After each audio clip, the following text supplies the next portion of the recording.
Hi മക്കളെ, good afternoon.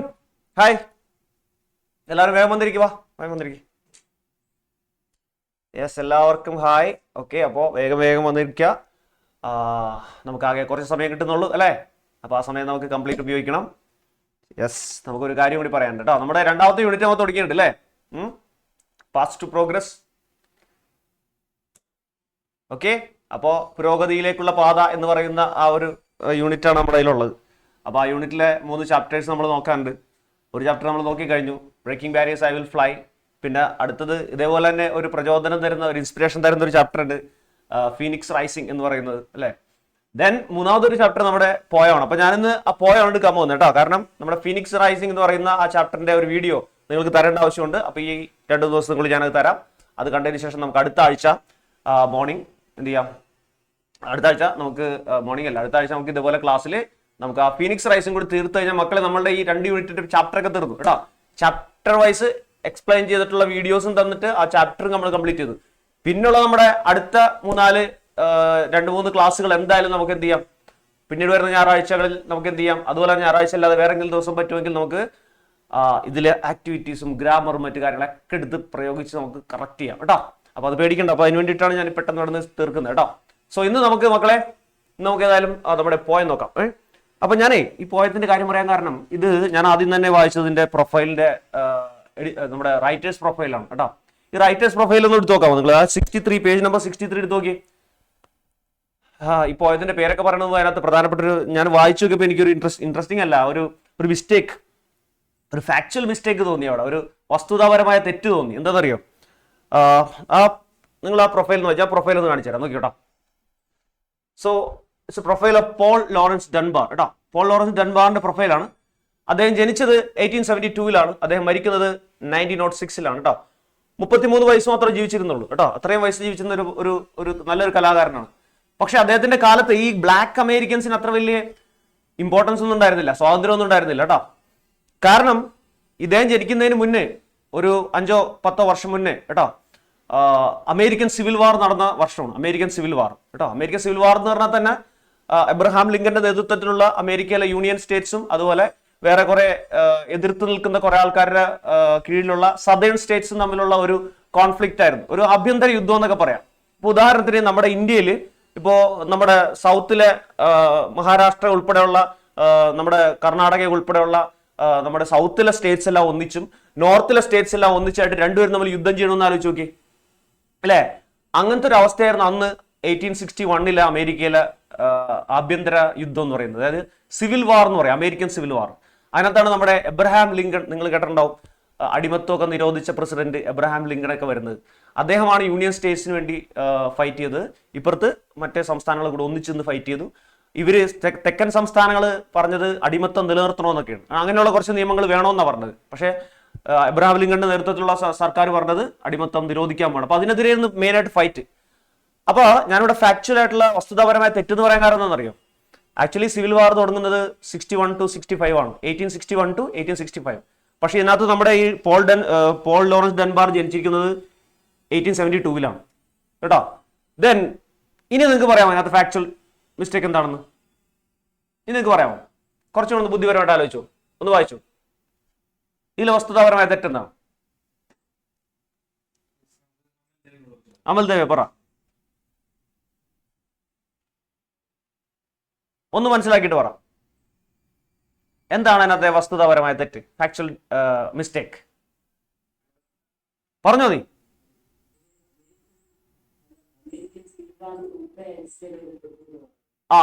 Yes, right one, കറക്റ്റഡാ, intelligent ആയിട്ട് answer ആണ് കേട്ടോ. ശ്രദ്ധിക്കണം, ഒന്നുമില്ല, ചെറിയൊരു മിസ്റ്റേക്ക് ഇവിടെ പറ്റിയതാണ്. എന്താണെന്ന് വെച്ചാൽ അറിയോ? അപ്പൊ ഞാൻ ഇതിന്റെ ഒരു ഹിസ്റ്ററിലോട്ടൊന്ന് പോയി നോക്കി. അപ്പൊ എന്താ കാര്യം എന്നറിയോ? ആക്ച്വലി ഇദ്ദേഹത്തിന്റെ അച്ഛനും അമ്മയുമായിരുന്നു എൻസ്ലേവ് ചെയ്ത ആൾക്കാർ, അടിമകളായിരുന്ന ആൾക്കാർ. അതായത് before the civil war, civil വാറിന് മുന്നേ ഇയാളുടെ അച്ഛനും അമ്മയൊക്കെ അടിമകളായിരുന്നു. സിവിൽ വാറിന് ശേഷമാണ് ഇദ്ദേഹം ജനിച്ചിരിക്കുന്നത്. അപ്പൊ എങ്ങനെ ഒരു മനുഷ്യൻ, സിവിൽ വാറിന് ശേഷം ജനിച്ച മനുഷ്യൻ സിവിൽ വാറിന് മുന്നേ എൻസ്ലേവ് ചെയ്യപ്പെട്ടു അല്ലെങ്കിൽ അടിമയാക്കപ്പെട്ടു എന്ന് പറഞ്ഞാൽ എങ്ങനെ ശരിയാവും? അപ്പൊ ഇവിടെ ചെറിയൊരു മിസ്റ്റേക്ക് എന്ന് വെച്ചാൽ ഇദ്ദേഹത്തിന്റെ പാരന്റ്സ് എന്ന് എഴുതാൻ വിട്ടുപോയി കേട്ടോ. സോറി ഇത് ഇവിടെയുണ്ട്, novelist and short story. He was enslaved നല്ല ഇവിടെ വരേണ്ടത്. His parents were enslaved.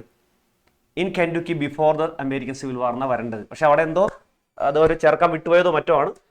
അപ്പോൾ അത് നമുക്കത് കാര്യമാക്കണ്ട. ഞാൻ എന്നാലും പെട്ടെന്ന് രാജ്യത്തൊരു തെറ്റ് കണ്ടുപിടിച്ചിട്ട് നിങ്ങൾ കാണിച്ചു എന്നുള്ളൂ കേട്ടോ.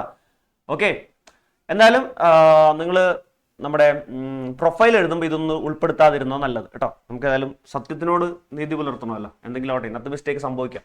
സത്യം നമുക്കറിയാവുന്ന കാര്യമായതുകൊണ്ട് കേട്ടോ.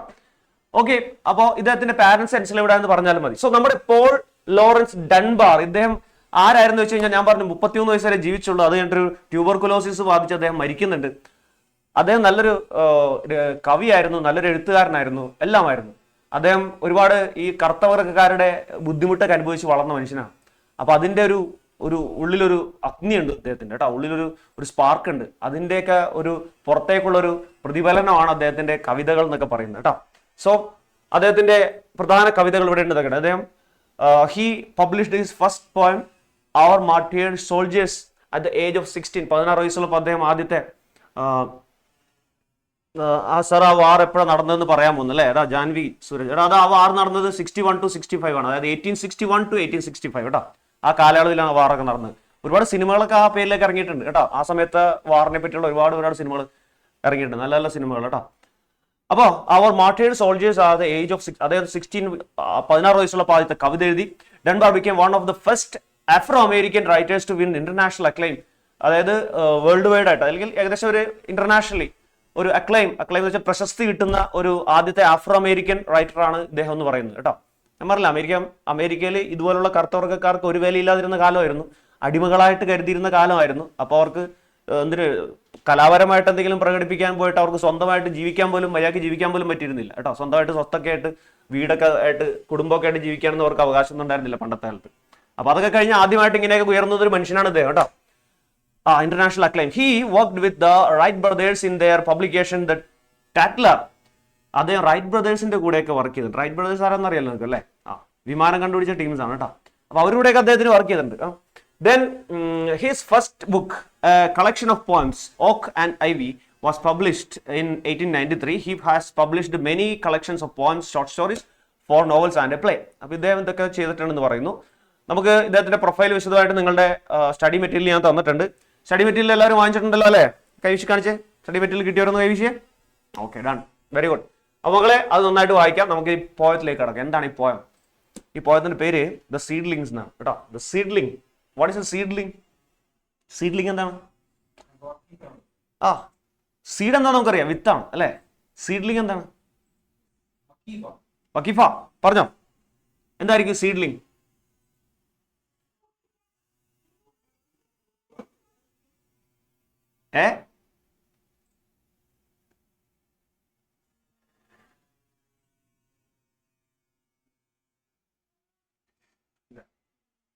ഒന്നുമില്ല, സീഡ്ലിംഗ് ഞാൻ പറഞ്ഞുതരാം. സീഡ്ലിംഗ് വേറൊന്നുമില്ല, സീഡ് തന്നെ, but it's a small plant just came out of it seed.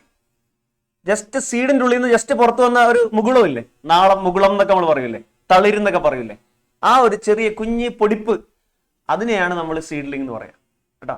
അപ്പൊ ആ ഒരു ചെറുതായിട്ട് പൊടിച്ചു മുളച്ച ആ ഒരു ചെടിനെ പറ്റിയാണ് ഈ കവിത പറയുന്നത്. ശരിക്കും പറഞ്ഞ ഒരു മോട്ടിവേഷണൽ സാധനം ഉണ്ടോ? ശരിക്കും പറഞ്ഞു കുട്ടികൾക്ക് വേണ്ടിയിട്ടുള്ള ഒരു മോട്ടിവേഷണൽ ആയിട്ടുള്ള ഒരു സംഭവമാണിത്. അപ്പോൾ നമ്മുടെ ഉള്ളിലൊക്കെ അഗ്നിയുണ്ട്, നമ്മുടെ ഉള്ളിലൊക്കെ ഉയർന്നും വളരാനുള്ള കാര്യങ്ങളൊക്കെ ഉണ്ട്. പക്ഷെ പല കാര്യങ്ങളും കൊണ്ട് നമ്മൾ മടിച്ചു പോകും, നമ്മൾ തളർന്നു പോകും, അങ്ങനെയൊക്കെ ഉണ്ടാവും അല്ലേ? അപ്പൊ അതൊന്നും പാടില്ല. നമ്മൾ ഉയർന്ന് വളർന്നു പോകണമെന്ന് പറഞ്ഞ് ജസ്റ്റ് നമ്മളെ ഒന്ന് മോട്ടിവേറ്റ് ചെയ്യുന്ന ഒരു പോയാണ് ശരിക്കും പറഞ്ഞ സീഡ്ലിങ്സ് എന്ന് പറയുന്നത് കേട്ടോ, Paul Lawrence ഡൺബാറിന്റെ.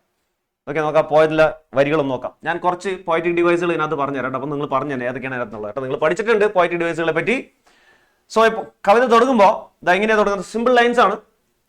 As a quiet little seedlings lay within its darksome seed, to itself it fell a talking, and this is what it said. അപ്പോ ജസ്റ്റ് ഒരു ക്വയറ്റ് ആയിട്ടുള്ള, വളരെ നിശബ്ദനായിട്ടുള്ള, പാവം കേട്ടോ, നിശബ്ദനായിട്ടുള്ള ഒരു little seedling lay within its darksome bed. Darksome seed അല്ല, ഡാർക്സം ബെഡ് കേട്ടോ. അത് അതിന്റെ ഇരുളടഞ്ഞ ബെഡിൽ കിടന്നുറങ്ങുകയാണ് കേട്ടോ. ലിറ്ററൽ മീനിങ് ആണ് ഞാൻ പറയുന്നത്, വരികളുടെ അർത്ഥം പറയാം കേട്ടോ. ബാക്കി നമുക്ക് നോക്കാം. അതിന്റെ ഇരുളടഞ്ഞ ആ ബെഡിൽ കിടന്നത് ഉറങ്ങുകയാണ് കേട്ടോ. ലേ, കിടക്കുകയാണ്. To itself it felt a talking. അതിനോട് സ്വയം അതെന്തോ സംസാരിച്ചു. അതായത് ഉള്ളിൽ നിന്നൊരു സംസാരം അത് കേട്ടു കേട്ടോ. ഉള്ളിൽ നിന്നൊരു സംസാരം കേട്ടു. And this is what it set. അപ്പൊ ഇതാണ് അത് പറഞ്ഞത്. ആ കേട്ട സംസാരം ഇതാണ്, സ്വയം സംസാരിച്ച് ഇങ്ങനെയാണ് എന്ന് പറഞ്ഞിട്ട് പറഞ്ഞിരിക്കുക. അപ്പോ ഫസ്റ്റ് കേട്ടോ, ആദ്യം തന്നെ പിടിച്ചോ, ഒരു സംഭവം അവിടെ കിടപ്പുണ്ട്, ഒരു മെറ്റഫർ അവിടെ ഉപയോഗിച്ചിട്ടുണ്ട്. The point used a metaphor right from the beginning കേട്ടോ. ഒരു മെറ്റഫർ ഇട്ടേക്കണം ആദ്യം തന്നെ. ആർക്കെങ്കിലും പറഞ്ഞിട്ടോ ഇതിനകത്ത് മെറ്റഫർ ഏതാണെന്ന്? ഇതിനകത്ത് പോയിന്റ് ഇട്ടാ മെറ്റഫർ എന്താന്ന് പറയാമോ?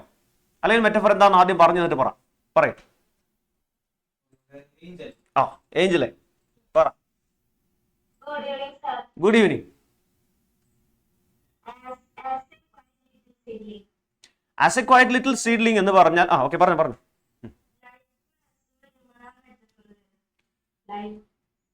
As A quiet little seedling.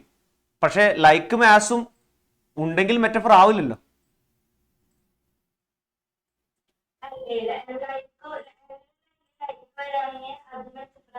അല്ല, ഒരു കാര്യം കൂടി ഓർക്കണം മക്കള്. ഒരു കാര്യം നിങ്ങൾ എന്തായാലും തീർച്ചയായിട്ടും കേൾക്കേണ്ട കാര്യമുണ്ട്. എന്താണെന്നറിയോ, നിങ്ങൾ ആ ഏറ്റവും പ്രോമിനന്റ് കൊടുക്കേണ്ട ലൈക്കിനും ആസിനും അല്ല കേട്ടോ.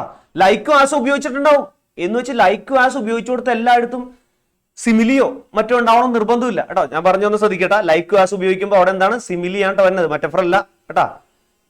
രണ്ട് കാര്യങ്ങളെ തമ്മിൽ കമ്പയർ ചെയ്യാൻ ലൈക്ക് അല്ലെങ്കിൽ ആസ് ഉപയോഗിച്ചിട്ടുണ്ടെങ്കിൽ ഇറ്റ് ഇസ് കോൾഡ് സിമിലി.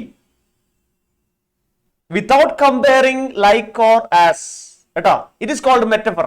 രണ്ട് കാര്യങ്ങളെ കമ്പയർ ചെയ്യാൻ ലൈക്കോ ആസോ ഉപയോഗിക്കാതെ ഇത് അതാണെന്ന് ഡയറക്റ്റ് ആയിട്ട് പറയുന്നതിനെയാണ് നമ്മൾ മെറ്റഫർ എന്ന് പറഞ്ഞത്. ഓർക്കണല്ലേ കേട്ടാ? കിട്ടിയോ നിനക്ക്? ലൈക്കോ ആസോ ഉപയോഗിച്ചാൽ സിമിലിയാണ് കേട്ടാ.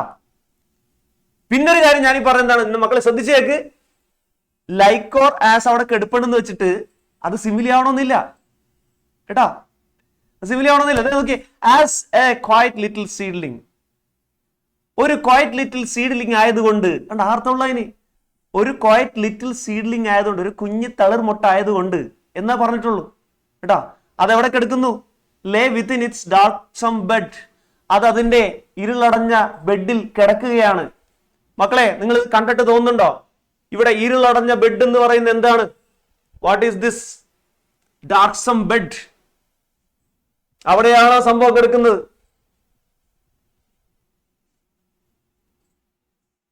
പറ ഉജ്ജ്വല പറ, എന്താ ഡാർക്സം ബെഡ്? മെറ്റഫർ ആണ്. അതാ എന്താണ് അതിനകത്ത് മെറ്റഫർ? അതാണ് എന്റെ ചോദ്യം. റെസ്റ്റ് പ്ലേസ് എവിടെയാടാ? നോക്ക്, ഇത് എവിടെയാണ് rest place? It's in the soil. Soil എന്ന് പറഞ്ഞാൽ എന്താണ് ശരിക്കും പറഞ്ഞാൽ? നമ്മുടെ എർത്ത് എന്ന് പറയും. എർത്ത് കേട്ടാ. എർത്തിനുള്ളിലാണത് അല്ലെ? എർത്തിനുള്ളിലാണ്, അതായത് ഭൂമിയുടെ ഉള്ളിലാണ്. അതായത് ഭൂമിയുടെ പുറത്തെത്തിയിട്ടില്ല, ഭൂമിയുടെ ഉള്ളിൽ. സോ ഈ എർത്ത് എന്ന് പറയുന്ന സാധനമാണ് ഡാർക്സം ബെഡ് എന്ന് ഉദ്ദേശിച്ചിട്ടുള്ളത്. എന്താണ്? എർത്താണ് ഡാർക്സം ബെഡ്. അതായത് മണ്ണിന്റെ അടി, ആ ഉള്ളറ, ആ ഭൂമി, അതാണ് ഡാർക്സം ബെഡ്. അപ്പൊ അവിടെയാണ് മെറ്റഫർ വരുന്നത്. കണ്ടാ? എന്താണ്? ഭൂമിയെ ഒരു ഡാർക്സം ബെഡായിട്ടാണ് ഇവിടെ കണക്കാക്കിയിരുന്നത്. ഭൂമിയെ എന്തായിട്ട്? ഇരുളടഞ്ഞ മെത്തയാക്കി കണക്കാക്കിയിരിക്കുകയാണ്. അവിടെ സംഭവം വരുന്നുണ്ടോ? ഒരു സാധനത്തിനെ മറ്റൊന്നാക്കി പറഞ്ഞേക്കല്ലേ? ഭൂമി എന്താക്കി പറഞ്ഞേക്കാണ്? ഡാർക്സം ബെഡ് ആക്കി പറഞ്ഞേക്കാണ്. There comes the metaphor. അവിടെയാണ് മക്കളെ മെറ്റഫർ വരുന്നത് കേട്ടോ. അപ്പൊ അങ്ങനെ ഭൂമിയുടെ ഇരുളടഞ്ഞ ആ അറയിൽ കിടക്കുന്ന അവൾ അല്ലെങ്കിൽ അവൻ, ഈ സീഡ്ലിംഗ്, അവനോട് സ്വയം ആരോ സംസാരിക്കുന്ന പോലെ തോന്നി. felt a talking and this what it said കേട്ടോ. this what it said. നോക്ക്, മെറ്റഫർ എന്താണ്? lay within its darksome bed. Earth is compared as a darksome bed. Earth is compared as a darksome bed. അതാണ് അതിനകത്തെ metaphor. മനസ്സിലായോ? Metaphor ഉണ്ട് കേട്ടോ. Metaphor must ആണ് ഇതിനകത്ത്. എന്തായാലും ചോദ്യത്തിൽ വരുന്ന പ്രധാന സാധ്യതയുള്ള ഒരു കാര്യമാണ് ഇതിനകത്ത് മെറ്റഫർ എന്താണ് കേട്ടോ. ഭൂമിയെ ഡാർക്സം ബെഡ് ആയിട്ട് അല്ലെങ്കിൽ എർത്തിനെ ഡാർക്സം ബെഡ് ആയിട്ട് കമ്പയർ ചെയ്തിരിക്കുന്നതാണ് മെറ്റഫർ. ഓക്കെ, ദെൻ അടുത്ത വരികൾ നോക്കാം നമുക്ക്. ഇനിയുണ്ട് ഇതിനകത്ത് കേട്ടോ, കുറച്ച് വരുന്നുണ്ടാ. അടുത്തത് നിങ്ങൾക്ക് ഒരു ചോദ്യം, സാർ ഒരു ABCD കൊടുക്കാൻ പറ്റും അവർക്ക്? അടുത്ത നമുക്ക് ഇത് പറഞ്ഞിട്ട് ഞാൻ നിങ്ങൾക്ക് ഒരു പോൾ ക്വസ്റ്റ്യൻ തരാം. നോക്ക്, I'm not so very robust but I will do the best I can. ഇതാണ് അത് കേട്ടത്. അതിന്റെ ഉള്ളിൽ നിന്ന് വന്ന ശബ്ദം ഇതാണ് കേട്ടോ. പല ടോക്കിംഗ് എന്ന് പറഞ്ഞില്ല, അതായത് അതിന്റെ ഉള്ളിൽ ഒരു ശബ്ദം കേട്ടു. അപ്പൊ അവൻ സ്വയം കേട്ട ശബ്ദം ഇതാണ്. I'm not very robust but I will do the best I can. ഞാൻ അത്ര കരുത്തനൊന്നുമല്ല, പക്ഷെ എന്നാൽ കഴിയുന്നത് ഞാൻ ചെയ്യും. ഞാൻ അത്ര കരുത്തനൊന്നുമല്ല, പക്ഷെ എന്നാൽ കഴിയുന്നത് ഞാൻ ചെയ്യും. കണ്ടോ? റോബസ്റ്റ് എന്ന് പറഞ്ഞ അർത്ഥം നല്ല ബലവത്തായത്, സ്ട്രോങ് കേട്ടോ. അതിനാണ് റോബസ്റ്റ് എന്ന് പറയാം. റോബസ്റ്റ് പഴമായിട്ട് അതിന് ബന്ധമില്ലൊന്നും കേട്ടോ കേട്ടോ, അതുമായിട്ട് അതിനൊരു ബന്ധമില്ല കേട്ടോ, അത് വേറെ. അപ്പോൾ അത് ചിലപ്പോൾ നല്ല പഴുത്ത് കിടക്കുന്ന പഴം കണ്ടപ്പോൾ പണ്ടാരെങ്കിലും അതിനെ റോബസ്റ്റ് ആയ നല്ല കരുത്തുള്ള പഴമാണെന്നൊക്കെ പറഞ്ഞിട്ട് വല്ല പേര് വീണതായിരിക്കും, അല്ലാണ്ട് വേറൊന്നുമില്ല. ഇതിന്റെ അർത്ഥം ഇതാണ്, കരുത്തേറിയത്, നല്ല ബലവാനായതെന്ന് അർത്ഥം റോബസ്റ്റ് എന്ന് പറഞ്ഞു കേട്ടോ. I'm not so very robust, ഞാൻ അത്ര റോബസ്റ്റ് ഒന്നുമല്ല, but I will do the best I can, പക്ഷെ എനിക്ക് കഴിയുന്നത് ഞാൻ ചെയ്യും കേട്ടോ, ഏറ്റവും നന്നായിട്ട് എനിക്ക് കഴിയുന്നത് ഞാൻ ചെയ്യും എന്നുള്ളിൽ നിന്ന് പറയുന്നുണ്ട്. And the seedling from that moment it's work of life began. ആ നിമിഷം മുതൽ അവന്റെ പണി തുടങ്ങുകയാണ്, അവന്റെ ജീവിക്കാനുള്ള പണി അവൻ തുടങ്ങുകയാണ്. ആ നിമിഷം മുതൽ അവന്റെ ജീവിക്കാനുള്ള അവന്റെ ജോലി, അവന്റെ ധർമ്മം, അവന്റെ കടമ അവൻ ചെയ്തു തുടങ്ങുകയാണ് കേട്ടോ. ഒരു സീഡ്ലിംഗ് ജീവിക്കാനായിട്ട് എന്ത് വേണം? അതിന്റെ പുറത്ത് വന്ന് ഭൂമിയുടെ പുറത്തോട്ട് വന്നത് കേട്ടോ. അപ്പൊ അങ്ങനെ അവന്റെ പണി അവൻ തുടങ്ങുകയാണ്. ഓക്കെ, നിങ്ങൾ ആദ്യം കണ്ട 4 വരി കേട്ടോ, ആ വരിയിലും ഈ 4 വരിയിലും കേട്ടോ, ഈ 4 വരി രണ്ടും കാണിച്ചു തന്നിട്ട് നിങ്ങളോട് പറയാണ് what is the rhyme scheme here എന്ന് ചോദിച്ചാൽ കേട്ടോ, what is the rhyme scheme here എന്ന് ചോദിച്ചാൽ മക്കളെ നിങ്ങൾ റൈറ്റ് ആൻസർ കൊടുക്കണം കേട്ടോ. ഇവിടെ നല്ല വ്യക്തമായ ഒരു റൈം സ്കീം ഉണ്ട്. റൈം സ്കീം എന്താണെന്ന് അറിയാവുന്നവർക്ക് കൈവീശി കാണിച്ചേ. റൈം സ്കീം എന്താണെന്ന് എനിക്ക് അറിയാം സാറേ എന്നുള്ളവർ കൈവീശി കാണിച്ചേ. ഒരു കാര്യം ഒന്ന് ഹാൻഡ് റൈസ് ചെയ്തേ. റൈം സ്കീം എന്താണെന്ന് എനിക്ക് അറിയാം സാറേ എന്നുള്ളവർ ഹാൻഡ് റൈസ് ചെയ്തേ. സാർ എത്ര എണ്ണം നോക്കിയോട്ടോ, ഒന്ന് ഹാൻഡ് റൈസ് ചെയ്ത് എത്ര എണ്ണം നോക്കിയോട്ടോ. എന്നിട്ട് നമുക്ക് പോൾ ക്വസ്റ്റ്യൻ ഇടുമ്പോൾ അത്രയും പേര് കിട്ടണം നോക്കണ്ടേ റൈറ്റ് ആൻസർ. ഓക്കെ ശരി, കുറച്ച് പേരൊക്കെ എനിക്ക് കിട്ടി കേട്ടോ. ഇനി നമുക്ക് ഒരു പോൾ ക്വസ്റ്റ്യൻ കൊടുക്കാം. സാറേ കൊടുക്കാൻ പറ്റുമോ? പോൾ ക്വസ്റ്റ്യൻ കൊടുത്തവർക്ക് ഇവിടെ ABCD ഞാൻ കൊടുത്തിട്ടുണ്ട്. ഇതിനകത്ത് ഏതാണ് കറക്റ്റ് റൈം സ്കീം എന്ന് അവർ പറയും കേട്ടോ. AABB ആണോ, AAAB ആണോ, ABAB ആണോ, ABAA ആണോ?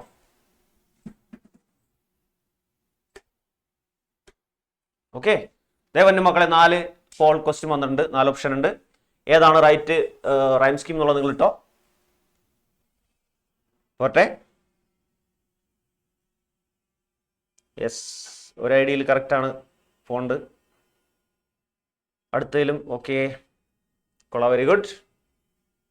അപ്പോൾ ഒരു 90% അടുക്കെ കുട്ടികൾ കറക്റ്റ് റൈറ്റ് ആൻസറിലേക്ക് പോകുന്നുണ്ട്. കറക്റ്റ് ആണ്. ഓട്ടെ മക്കളെ, റൈറ്റ് വൺ. ഓക്കെ, 2 ഐഡിയ ഉള്ളൂ സാറേ.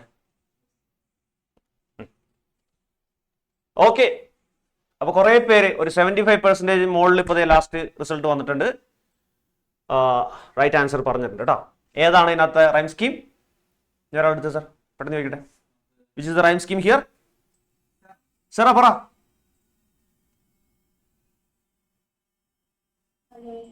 Hi, ABAB. എങ്ങനെയാണ് ABAB റൈം സ്കീം വരുന്നത് നിങ്ങളൊന്ന് പറഞ്ഞ.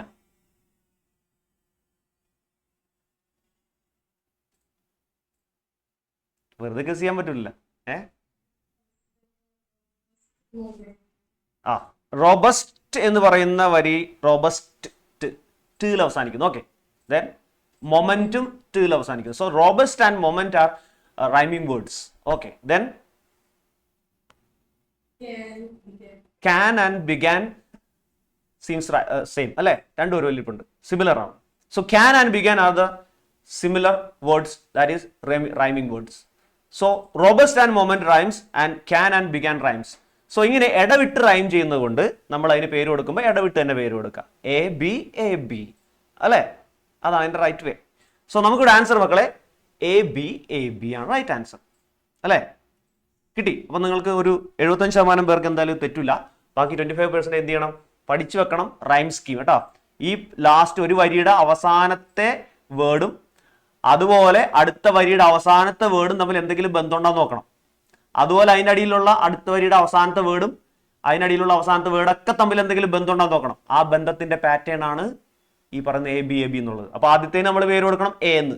അതുമായിട്ട് റൈം ചെയ്യുന്ന ഒരേപോലെ ഇരിക്കുന്ന അടുത്ത വേർഡ് എവിടെയാണോ കിടക്കുന്നത് അതിന് A എന്ന് പേര് കൊടുക്കണം. അതിനടുത്ത വരി നമുക്ക് ചെയ്യാനുള്ളത് ക്യാൻ ആണ്, അതിന് B എന്ന് പേര് കൊടുക്കുക. അതുമായിട്ട് റൈം ചെയ്യുന്ന വേർഡ് എപ്പോഴാണ് ഉള്ളത്?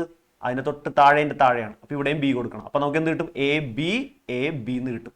അങ്ങനെയാണ് റൈം സ്കീം കണ്ടുപിടിക്കുന്നത് കേട്ടോ. അറിയാത്തവർക്ക് വേണ്ടി പറഞ്ഞാണ്, ബാക്കി എല്ലാവർക്കും കേട്ട് ബോറടിക്കും കേട്ടോ.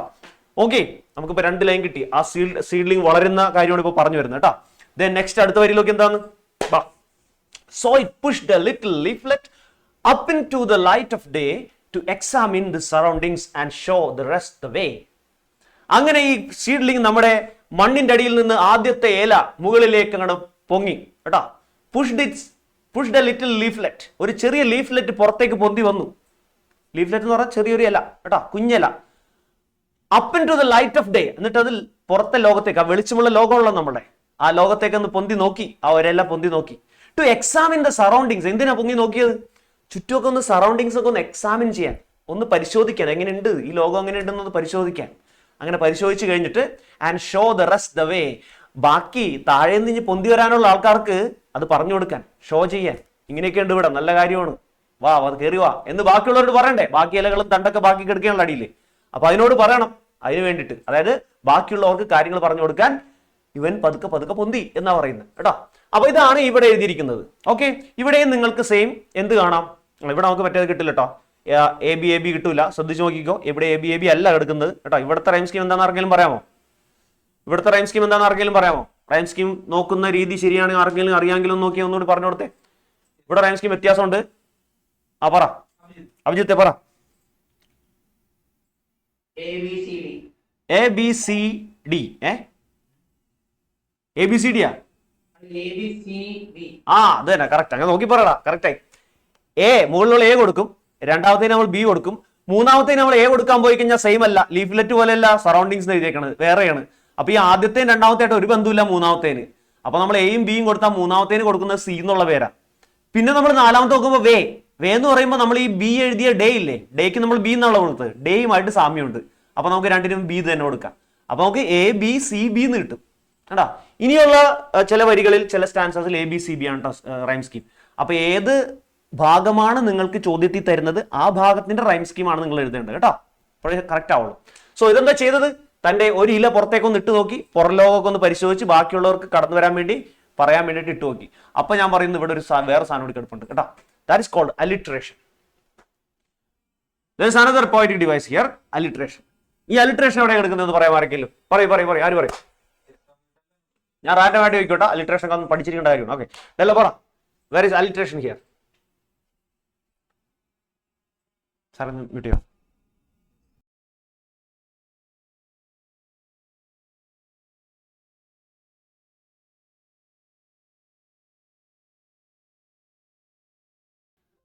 So it pushed a little leaflet up into the light of the day. എവിടെയാണ് alliteration വന്നിരിക്കുന്നത് കൃത്യമായിട്ട് പറഞ്ഞു തന്നെ.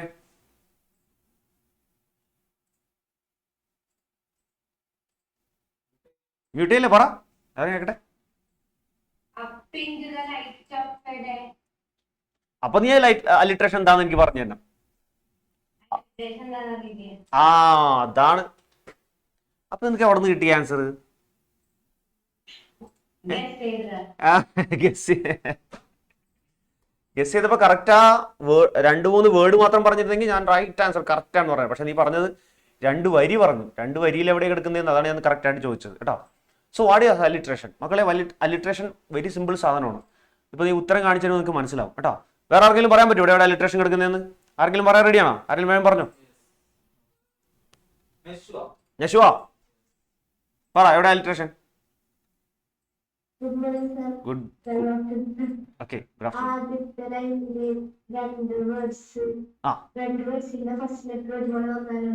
Yes.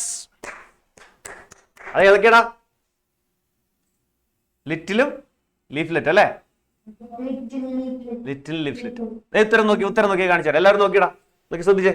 alliteration എന്താ നോക്കി. ദേ alliteration എന്ന് വെച്ച് കഴിഞ്ഞാല് നമ്മൾ ഒരു വരിയില് ഏതെങ്കിലും 2 വേർഡ്സ് അല്ലെങ്കിൽ 3 വേർഡ്സ് ഒരേ ലെറ്ററിലല്ല പറയണ്ട, ഒരേ സൗണ്ടിലാണ് തുടങ്ങുന്നതെങ്കിൽ ദാറ്റ് ഇസ് കോൾഡ് alliteration കേട്ടോ. ഒരേ സൗണ്ട്. പിന്നൊരു കാര്യം, സൗണ്ട് ഒരിക്കലും AEIOU ആവരുത് കേട്ടോ. AEIOU അല്ല, ബാക്കിയുള്ള സൗണ്ട് ഇല്ലേ, ബാക്കിയുള്ള ഏത് സൗണ്ടിലാണോ റിപ്പീറ്റ് ചെയ്ത് തുടങ്ങുന്നത് നമുക്ക് alliteration എന്ന് പറയാൻ പറ്റും. നോക്കിയേ, ലിറ്റിൽ ലീഫ്ലെറ്റ് കണ്ടോ, ലിറ്റിൽ ലീഫ്ലെറ്റ് രണ്ടും തുടങ്ങിയേക്കുന്നത് എന്തിലാണ്? L സൗണ്ടിലാണ് കേട്ടോ. അവിടെ റിപ്പീറ്റേഷൻ ഓഫ് L സൗണ്ട് ആണ് കാണുന്നത്. Little leaflet. ഇപ്പൊ മനസ്സിലായോ? ഇതാണ് alliteration കേട്ടോ, മറക്കരുത്. 2 വരിയോ 2 വേർഡോ 3 വേർഡോ ഒറ്റ ലൈനിലാണ് കേട്ടോ. ഒറ്റ ലൈനിലെ 2 അല്ലെങ്കിൽ 3 വേർഡ്സ് ഒക്കെ, അല്ലെങ്കിൽ അതിൽ കൂടുതൽ വേർഡ്സ് ആവും കേട്ടോ. 2 വേർഡ്സ് എന്തായാലും വേണം. അപ്പൊ 2-3 വേർഡ്സ് എന്ത് ചെയ്യുക, ഒരേ ലെറ്ററിലാണ്, ഒരേ സൗണ്ടിലാണ് തുടങ്ങുന്നതെങ്കിൽ നമുക്ക് alliteration എന്ന് പറയേണ്ടി വരും. പിന്നെ അലിട്രേഷൻ പറയുമ്പോൾ 2-3 കാര്യങ്ങൾ ഞാൻ പറഞ്ഞുതരാം. ഒരു 3 കാര്യങ്ങൾ പറഞ്ഞുതരാം കേട്ടോ. 3 ശ്രദ്ധിക്കേണ്ട കാര്യങ്ങളാണ്. ഒന്ന്, അത് AEIOU ആവരുത്. എന്താണ്? AEIOU ആവരുത് കേട്ടോ. 2, അത് വളരെ അകലൊക്കെ എടുക്കരുത്. എന്ന് വെച്ച് കഴിഞ്ഞാൽ ഒരെണ്ണം ഒരറ്റത്തും ഒരെണ്ണം മറ്ററ്റത്തും കിടന്നു കഴിഞ്ഞാൽ അലിട്രേഷൻ ആവില്ല കേട്ടോ. ഒരെണ്ണം ഒരറ്റത്തും ഒരെണ്ണം മറ്ററ്റത്തും കിടക്കരുത് കേട്ടോ. അങ്ങനെ ആവരുത്, ഏകദേശം അടുത്തടുത്തായിരിക്കണം. 3, റിപ്പീറ്റ് ആയിട്ട് ഒരേ വാക്ക് അലിട്രേഷൻ പറയാൻ പറ്റില്ല. ഇപ്പൊ ഞാനിവിടെ ലിറ്റിൽ ലിറ്റിൽ എന്ന് എഴുതിയൊക്കെയാണെന്ന് വെച്ചോ, ലിറ്റിൽ ലിറ്റിൽ, രണ്ടും ഒരേ വേർഡ് അല്ലടാ, അത് അലിട്രേഷൻ ആവില്ല. രണ്ടും ഒരേ വേർഡ് ആവരുത്, 2 ഡിഫറെന്റ് വേർഡ് ആയിരിക്കണം കേട്ടോ. ഇതാണ് 3 പ്രധാനപ്പെട്ട കാര്യങ്ങൾ അലിട്രേഷൻ ശ്രദ്ധിക്കണം കേട്ടോ. എന്തൊക്കെയാണ്? 1, AEIOU ആവരുത് റിപ്പീറ്റ് ചെയ്യുന്നത്. 2, രണ്ടറ്റത്ത് കിടക്കുന്ന വേർഡ് ആവരുത്. 3, ഒരേ വേർഡ്സ് റിപ്പീറ്റ് ചെയ്യരുത്. എന്ന് പറഞ്ഞത് എന്താ ഞാൻ പറഞ്ഞതെന്ന് ചോദിച്ചു സാറേ. എസ്ര പറഞ്ഞേ, എന്താ ഞാൻ പറഞ്ഞു തന്നത് അലിട്രേഷനെ പറ്റി?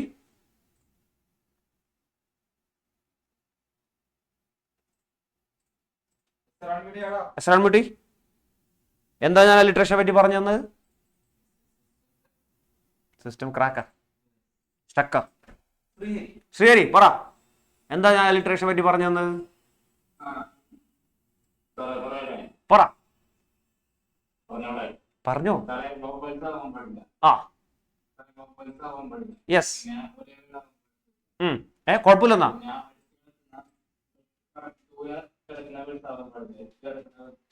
Okay okay, right right, correct ആണ്. ഓക്കെ, ഒരേ വേർഡ്സ് ആവാൻ കുഴപ്പമില്ലെന്നാണ് നീ പറഞ്ഞത്. ഒരേ വേർഡ്സ് ആവാൻ പാടില്ലെന്നല്ലേ പറഞ്ഞോളൂ. ഓക്കെ, ശരിയടാ, ശരി ശരി, ഓക്കെ, മനസ്സിലായി. അപ്പൊ ഇത് അലിട്രേഷൻ ആണ് അതിനകത്ത്. മക്കൾ നോക്കി, ഇവിടെ മാത്രമല്ല അലിട്രേഷൻ കിടക്കുക. ഞാനൊരു അലിട്രേഷന്റെ എക്സാമ്പിൾ നിങ്ങളോട് പറഞ്ഞോളൂ, നിങ്ങളൊന്ന് തപ്പി കണ്ടുപിടിച്ച് നോക്കുക കേട്ടോ. അടുത്തടുത്ത് കിടക്കുന്ന ഏതെങ്കിലും 2 വേർഡ് ഒരേ ലെറ്ററിൽ അല്ല ഒരേ സൗണ്ടിലാണ് തുടങ്ങുന്നത് എങ്കിൽ അലിട്രേഷൻ ആണ്. പിന്നെ AEIOU ആവരുത്, ഇക്കാര്യം നോക്കിയേക്കണം കേട്ടോ. അപ്പോൾ ഈ പോയത്തിന്റെ ഏത് ഭാഗത്താണ് നിങ്ങളോട് അലിട്രേഷൻ ചോദിക്കണമെന്ന് പറയാൻ പറ്റില്ല, അതുകൊണ്ടാണ് പറഞ്ഞു തന്നെ കേട്ടോ. അലിട്രേഷൻ കണ്ടുപിടിക്കണം. ഓക്കെ, സോ അലിട്രേഷൻ ഇതാണ്. ഇതിനകത്ത് ഒരു അലിട്രേഷൻ ഉദാഹരണം ഞാൻ തന്നു. അപ്പൊ ഈ നമ്മുടെ സീഡ്ലിംഗ് എന്ത് ചെയ്തു? പതുക്കെ ഒരു ഇല പുറത്തേക്ക് ഇട്ടൊക്കെ നോക്കി, ഒന്ന് ചുറ്റുപാടൊക്കെ നോക്കി, എന്നിട്ട് എങ്ങനെയുണ്ട് നോക്കി ബാക്കിയുള്ളവരെ വിളിച്ചു വരുത്താൻ പോകണം കേട്ടോ. ചെടിയായി മാറാൻ പോകണം. ശരി, നെക്സ്റ്റ് പിടിച്ചോ. ആ, അങ്ങനെ അത് വീണ്ടും ദേ പുറത്തേക്ക് വന്നു, 2 ഇലയെ കൂടി പുറത്തു വന്നു. The leaflet liked the prospect കേട്ടോ. ലീഫ്ലെറ്റിന് ആ ചുറ്റുപാട് പരിസരം ഇഷ്ടപ്പെട്ടു. പ്രോസ്പെക്ട് എന്ന് പറഞ്ഞാൽ പോസിബിലിറ്റി ഓഫ് ഗുഡ് ഫ്യൂച്ചർ കേട്ടോ. ആ ഒരു അവസരം, ആ ഒരു അന്തരീക്ഷം, ആ ഒരു ഫ്യൂച്ചറിലേക്കുള്ള ആ പോസിബിലിറ്റി, അത് അതിന് ഇഷ്ടപ്പെട്ടു. എനിക്ക് പൊങ്ങി വന്നപ്പോ കേട്ടോ. Leaflet liked the prospect, so it called its brother stem. അപ്പൊ എന്ത് ചെയ്തു? അത് അതിന്റെ ബ്രദറിനെ വിളിച്ചു. ഇങ്ങോട്ട് പൊങ്ങിപ്പോര്, കുഴപ്പമില്ല, ഇവിടെ അടിപൊളിയാണ് എന്ന് ഈ ലീഫ്ലെറ്റ് വിളിച്ചു പറഞ്ഞു അതിന്റെ സ്റ്റെമ്മിനോട്. എന്താണ് അടുത്ത് പൊന്തി വരാൻ ആരാ ഉള്ളത്? സ്റ്റെം, ഈ കാണുന്ന സാധനം അല്ലെ. സ്റ്റെമ്മ് പൊന്തി വന്നാലേ ചെടിയായി ഇങ്ങനെ വളരുള്ളൂ. അപ്പൊ ഈ തണ്ടിനോട് പറഞ്ഞു ഇങ്ങോട്ട് പോരുന്നു കേട്ടോ. So it called its brother stem, ബ്രദറിനെ വിളിച്ചു, സ്റ്റെമ്മിനെ വിളിച്ചു. Then 2 other leaflet heard it. അപ്പോ വേറെ 2 തളിരിലകൾ കൂടി അത് കേട്ടു. വേറെ 2 തളിരില കൂടി, ലീഫ്ലെറ്റ് കൂടി അത് കേട്ടു. And quickly followed dum. അവരും എന്ത് ചെയ്തു? ഇതിന്റെ പുറകെ ഇങ്ങോട്ട് വിരിഞ്ഞു വന്നു. ഇതേപോലെ വന്നു കേട്ടോ. ആദ്യത്തെ ലീഫ്ലെറ്റ് ചെറുതായിട്ട് പൊന്തി വന്നപ്പോൾ തന്നെ പറഞ്ഞു ഓക്കെ ഇവിടുത്തെ അടിപൊളിയാണ്, ഇവിടുത്തെ നമ്മുടെ എന്താണ് പോസിബിലിറ്റി ഓഫ് ഫ്യൂച്ചർ ഉണ്ട് ഇവിടെ. അപ്പൊ അതുകൊണ്ട് പൊന്തി വരാൻ വേണ്ടി അതിന്റെ ബ്രദറിനോട് വിളിച്ചു പറഞ്ഞു, സ്റ്റെമ്മിനോട് പറഞ്ഞു. അത് കേട്ട് 2 കുഞ്ഞിലയും കൂടി ഇങ്ങനെ വിടർന്നു വന്നു. കാര്യം എടുത്ത് കിട്ടിയാ അല്ലേ? അപ്പോ ഈ വാക്ക് ഇവിടെ നല്ലൊരു വാക്കാണ്, പ്രോസ്പെക്ട് എന്ന വാക്ക്, possibility of a good future കേട്ടോ. ആ, അപ്പൊ ഇനി എന്റെ അടുത്ത ചോദ്യം വരാൻ പോകട്ടോ, നോക്കിക്കോ. പിന്നെ പിടിച്ചോ, നിങ്ങൾ ആരോടാണ് ഞാൻ ചോദിക്കും. Select. There is an example of auditory image. ആഹാ, ഇതിനകത്ത് പല പല പോയിന്റ് ഡിവൈസുകൾ കിടപ്പുണ്ട് കേട്ടോ. There is an example of auditory image. Can you say where it is? എവിടെ നിന്ന് പറയാമോ? Where is the auditory image? ആരാ? അദീന. പറഞ്ഞു, എവിടെയാണ് ഇതിനകത്ത് auditory image?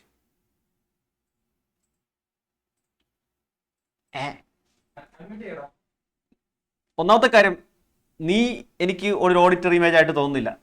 U are not audible to me. ഇപ്പൊ ശരിയാക്കിയേ. ആ ഇപ്പൊ കേക്കാം. കേക്കാം. ഓഡിറ്ററി അല്ല, എന്നാലും നീ പറയണമല്ലോ.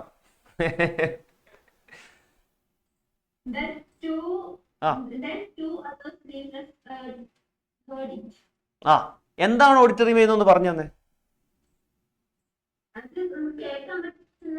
ആ കേൾക്കാൻ പറ്റുന്ന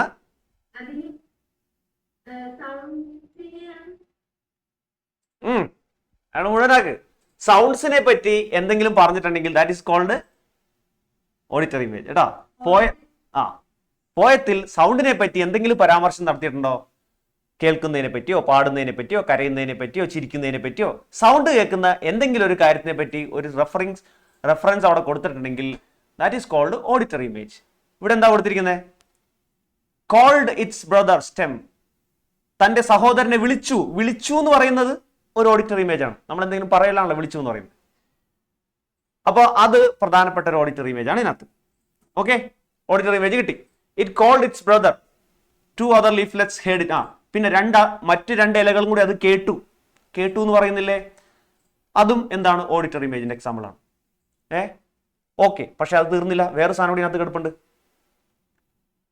one more poetic device is there. ഏതാ നോക്കി? That's called personification. ഇനി ഈ സാധനം എന്താന്ന് പറയാരെങ്കിലും? ഇങ്ങനെ കിടക്കുകയാണ് മാല പോലെ കുറെ സാധനങ്ങൾ ഇതിനകത്ത്. പറഞ്ഞോ, എന്താണ് ഈ പേഴ്സോണിഫിക്കേഷൻ? തനുജ പറ, വാട്ട് ഈസ് ദിസ് പേഴ്സോണിഫിക്കേഷൻ?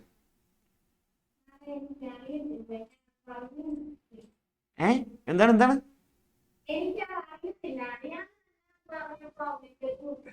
അറിയാന്നുള്ളത് വിളിക്കത്തുമില്ല, അറിയാത്ത വിളിക്കുകയും ചെയ്തു. എടാ സോറി, ഞാൻ എങ്ങനെ അറിയാനാടാ? ഇത്രയും പേര് എന്റെ മുന്നിൽ ഇരിപ്പുണ്ട്, എനിക്ക് റാൻഡം ആയിട്ട് നിങ്ങൾ വിളിക്കാനല്ലേ പറ്റുള്ളൂ. അപ്പൊ എന്തായാലും നമുക്ക് പഠിച്ചു വെച്ചിട്ട് നമുക്ക് ഇനിയും പോയം പഠിക്കാനല്ലേ? ഈ കൊല്ലം എത്ര പോയം നമുക്ക് പഠിക്കാനുണ്ട്? ഇനി 3 പോയം കൂടി പഠിക്കാനുണ്ട്. ഇപ്പൊ 2 ഒരാളുള്ളൂ. അപ്പൊ ഞാൻ അടുത്ത പോയം പഠിക്കുന്ന സമയത്ത് ചോദിക്കാം കേട്ടോ. അപ്പൊ നീ എനിക്ക് പറഞ്ഞുതരാം എന്താണ് പേഴ്സോണിഫിക്കേഷൻ. ഓക്കെ, ഇതെവിടെ എനിക്ക് ശ്രദ്ധിച്ചിരുന്നു. എന്താ പേഴ്സോണിഫിക്കേഷൻ? പാർവതി പറ, എന്താ പേഴ്സോണിഫിക്കേഷൻ? Good afternoon.